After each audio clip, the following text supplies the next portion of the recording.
모든 상황 속에서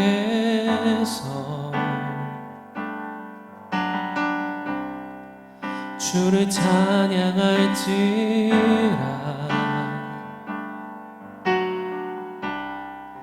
주는 너의 큰 상급, 큰 도움이시라.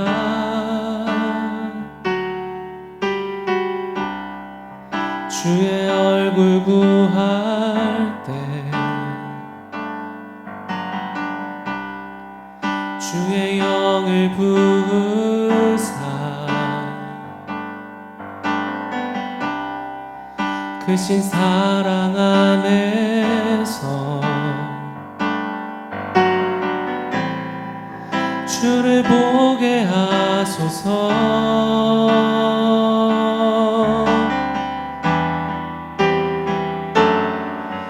내 영혼이 확정되고 확정되어 싸우니 믿음의 눈 들어 주를 바라봅니다.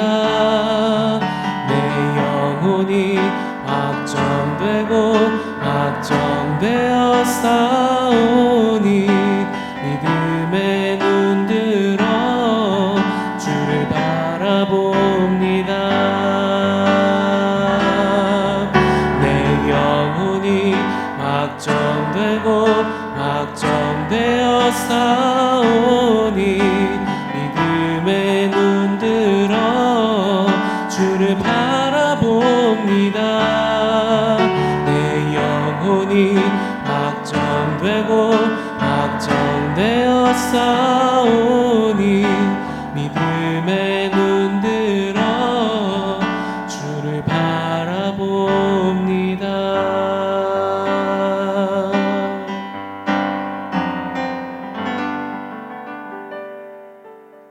샬롬. 오늘 함께 보실 말씀은 디모데후서 1장 1절에서 2절 말씀입니다. 하나님의 뜻으로 말미암아 그리스도 예수 안에 있는 생명의 약속대로 그리스도 예수의 사도된 바울은 사랑하는 아들 디모데에게 편지하노니 하나님 아버지와 그리스도 예수 우리 주께로부터 은혜와 긍휼과 평강이 너에게 있을지어다. 아멘. 오늘부터 3주간 함께 디모데후서 말씀을 나누고자 합니다. 오늘은 그 첫 번째 시간인데요. 먼저 디모데후서의 배경과 당시 이 편지가 쓰여졌던 상황이 어떠했는지를 나누고자 합니다. 주후 67년경 당시 로마에서 가혹하기로 악명 높은 한 감옥이 있었습니다. 바로 마메틴 지하 감옥인데요. 이 감옥은 바닥을 깊게 원형으로 파낸 뒤에 그곳에 죄수들을 조그만 구멍을 통해서 밀어 넣었습니다. 그리고 천장에 뚫린 작은 구멍을 통해서 음식물만 조금씩 공급을 했다고 합니다. 빛이 거의 들어오지 않았고 환기도 제대로 되지 않아 온갖 배설물들의 악취와 습기, 곰팡이, 극한의 더위와 추위가 있는 그곳, 마치 지옥 같은 그 마메틴 지하 감옥에서 60세가 넘은 한 늙은 노인이 쇠사슬에 꽁꽁 묶인 채 갇혀 있었습니다. 그의 이름은 바울, 바로 사도 바울입니다. 그는 이 죽음의 구덩이에서 죽음을 예감했습니다. 삶의 마지막 순간을 앞두고 바울은 그곳에서 그 조그만 구멍 사이로 오는 빛을 통해 편지를 쓰기 시작합니다. 이 편지는 바울이 썼던 모든 편지들 중 가장 나중에 기록된 그의 마지막 편지입니다. 편지의 대상은 그의 사랑하는 제자이자 영적 아들인 디모데입니다. 에베소 교회를 담임하고 있던 젊은 목회자 디모데, 그는 여전히 사방에서 우겨쌈을 당하고 있었습니다. 교회 내부적으로는 거짓 교사들과의 싸움이 여전히 치열했고 외적으로는 네로 황제의 로마 대화제 직후에 교회를 향한 로마의 살벌한 핍박이 이어지고 있었습니다. 언제 에베소 교회를 덮칠지 모르는 그 로마 군사들, 그 공포와 또 사랑하고 존경했던 영적 아버지인 바울의 사형 임박 소식으로 인해서 디모데는 엄청난 압박감 속에서 극심한 두려움과 낙심에 빠져 있었습니다. 디모데후서 1장 4절을 보면요. 거기에 디모데가 눈물을 흘렸다라는 것을 암시하고 있는데, 이것은 디모데가 바울과 헤어질 때 흘렸던 슬픔의 눈물인 동시에 현재 감당하기 버거운 목회의 압박감에서 나오는 눈물임을 알 수 있습니다. 따라서 디모데후서는 차가운 감옥에서 죽음을 앞둔 노 사도가 두려움에 떨고 있는 사랑하는 영적 아들인 디모데에게 남기는 마지막 유언장이자 그의 마지막 불꽃입니다. 이런 환경과 배경 속에서 디모데 후서를 보면요, 이 하나하나의 글들이, 구절들이 남다르게 좀 다가오는 것 같습니다. 죽음을 앞둔 이 노사도가 두려움에 떨고 있는 연소한 제자에게 보내는 마지막 유언장, 그 첫 마디가 그럼 뭘까요? 놀랍게도요, 원망이나 후회, 슬픔의 단어는 단 하나도 찾아볼 수가 없습니다. 세상의 눈에는 완벽한 절망이었지만 바울의 첫 인사는 눈부신 역설들로 가득 차 있습니다. 그래서 오늘 그 디모데후서 1장 1절에서 2절, 서신서에는 편지로 할애되는 구간인데, 이 안에 들어가 있는 세 가지 역설을 빠르게 한번 살펴보겠습니다. 첫 번째는요, 신분의 역설입니다. 1절에 이렇게 바울은 말하고 있습니다. 하나님의 뜻으로 말미암아. 그리고 후반부에 그리스도 예수의 사도된 바울은. 오늘 바울은요, 자신을 로마의 죄수나 혹은 억울하게 갇힌 희생양, 이런 식으로 환경에 의해서 자신을 소개하지 않습니다. 감옥에 갇혀 죽음을 기다리는 처지임에도 그는 당당하게 자신이 하나님의 뜻으로 말미암아 사도된 바울이라고 선언하고 있습니다. 여러분, 신앙의 싸움은 바로 이 주어 전쟁이라 저는 믿습니다. 우리는 상황이나 환경이 어려워질 때 우리 주어가 그 상황과 환경과 연합되어서 내 자신을 설명하게 됩니다. 직장에서 인정받지 못하는 나, 나이값을 하지 못하는 나, 부모님과 주위 사람들에게 인정받지 못하는 나, 실패한 부모, 실패한 자녀, 실패한 신앙인, 비겁하게 도망쳐버리기 일수인 나, 아무런 소망이 없는 나 등등이요. 우리는 성공과 실패 여부에 따라 내 주어를, 정체성을 이렇게 계속해서 바꾸어 갑니다. 하지만 오늘 바울은 말하고 있습니다. 아니다. 아니야. 너는 하나님의 뜻으로 말미암아 사도된, 부르심을 받은 그분의 전령, 그분의 제자, 세상을 살리는 왕같은 제사장, 소금과 빛이다. 우리가 질병이나 실패나 억울함이라는 그 감옥에 갇혀 있을지라도 그곳 역시 하나님의 섭리와 뜻 안에 있음을 믿을 때 우리는 환경을 뛰어넘는 영적인 주도권을 다시 쥘 수 있게 되는 줄 믿습니다. 이것이 신분의 역설입니다. 자, 두 번째, 생명의 역설입니다. 다시 1절로 돌아가서요. 바울이 이렇게 이야기합니다. 하나님의 뜻으로 말미암아 그리스도 예수 안에 있는 생명의 약속대로. 여기서 이 생명이라는 것을 우리가 주의 깊게 보면 좋겠는데요. 사형수가 생명을 이야기하고 있습니다, 여러분. 헬라어에서 생명을 뜻하는 단어는 크게 두 가지가 있습니다. 하나는 육체적이고 생물학적인 생명을 뜻하는 비오스라는 단어고요. 또 다른 하나는 하나님께 속한 영원하고 영적인 생명을 뜻하는 조에라는 단어입니다. 바울이 말한 생명은요, 바로 이 조에, 하나님께 속한 영적인 영원한 생명입니다. 네로 황제가 바울을 감옥에 가두고 그를 사형시킴으로써 바울의 비오스, 육신의 생명을 빼앗을 수 있을지언정 바울이 소유하고 선포하고 있는 이 조의 영원한 생명은 누구도 건드릴 수 없는 것입니다. 육신의 죽음이 코앞에 다가왔지만 바울은 그리스도 예수 안에 있는 이 영원한 생명의 약속을 바라보고 있습니다. 죽음이라는 절망이 바울 안에 있는 이 영원한 생명을 결코 삼킬 수가 없었던 것이죠. 오늘 우리가 이 진짜 생명을 바라보길 원합니다. 진짜 생명력. 저희 교회 이름도 바이탈 교회잖아요. 바이탈, 생명.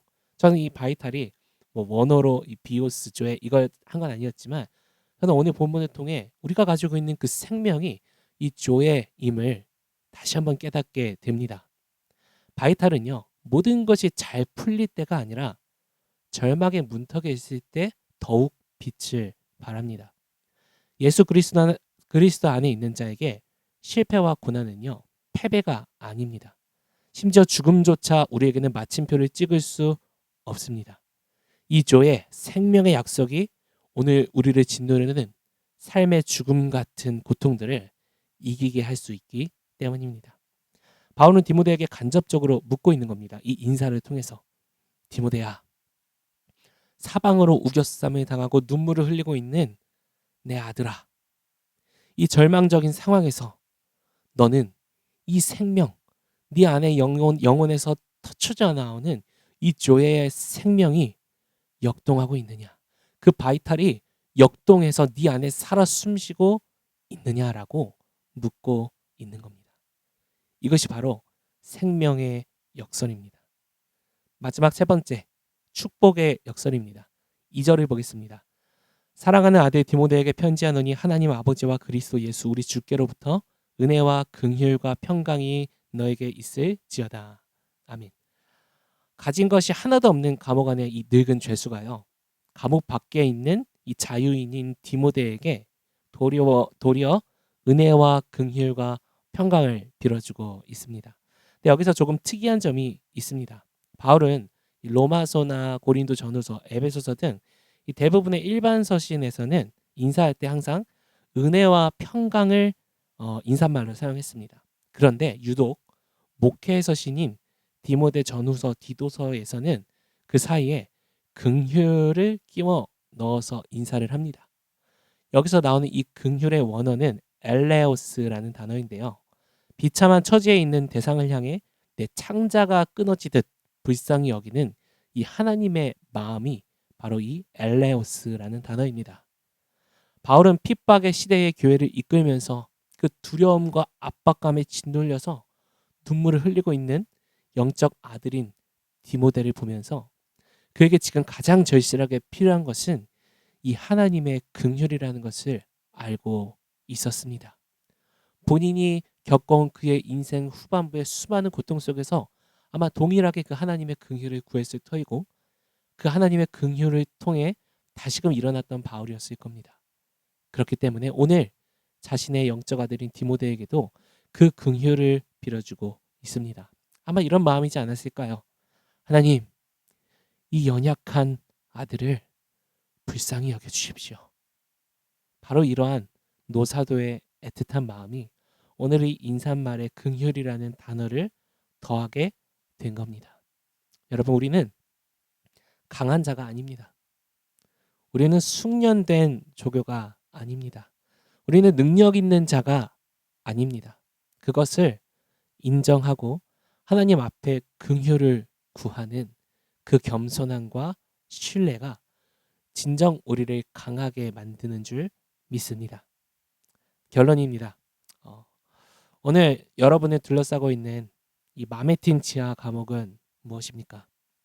혹 디모데처럼 내 능력과 성품과 믿음이 부족해서 계속 실패하고 계획대로 하나도 안 되고 오히려 내가 모든 것을 망치는 것은 아닌가라는 혹시 그런 절박한 상황들은 무엇입니까?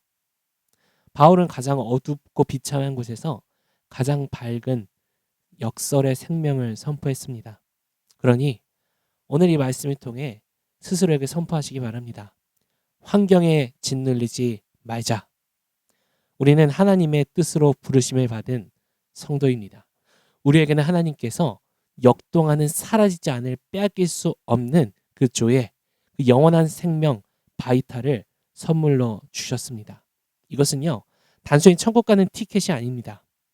여전히 삶 속에서 역동하면서 그 생명력을 통해 성령의 권능이 나타나는 그 바이탈이 우리에게는 있습니다. 이것을 구하십시오. 이것을 다시 깨어내셔야 합니다. 하나님, 제게 주신 그 생명력이 다시 역동하게 하여 주시옵소서. 상황과 연약함과 부패한 내 자아의 껍질을 깨부수고 날아오를 그 생명력을 하나님 내 안에 터쳐져 내어 주시옵소서. 긍휼히 여겨 주시옵소서. 이것이 오늘 우리의 하나님을 향한 기도가 되길 소망합니다. 오늘의 원포인트는 바이탈입니다. 바울의 고백인 2조에 영원한 하나님께 속한 그 생명력이 하나님 우리 안에 역동하게 하여 주십시오. 숨막히는 현실의 감옥 속에서도 그 생명력으로 선포했던 바울처럼 그 역설적인 시선이 우리에게도 있게 하여 주시옵소서. 함께 그렇게 주님 앞에 구하며 기도하며 나아갑니다.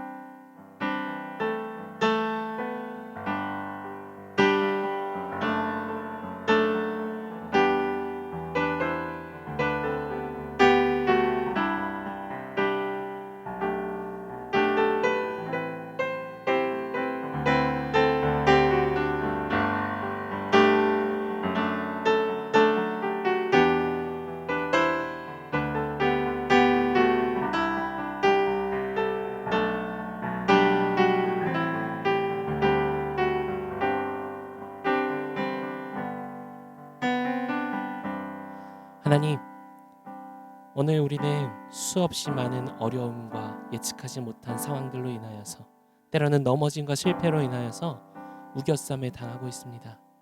마치 바울처럼 감옥에 갇힌 것 같고 디모데처럼 어찌할 수 없는 절박한 상황으로 몰리는 듯한 느낌을 받습니다. 오늘 그 자리에서 주님께 구합니다. 상황과 환경을 바꾸시는 것이 아니라 그것을 뛰어넘어 우리 안에 생명력, 그 바이탈이 역동하게 하여 주시옵소서.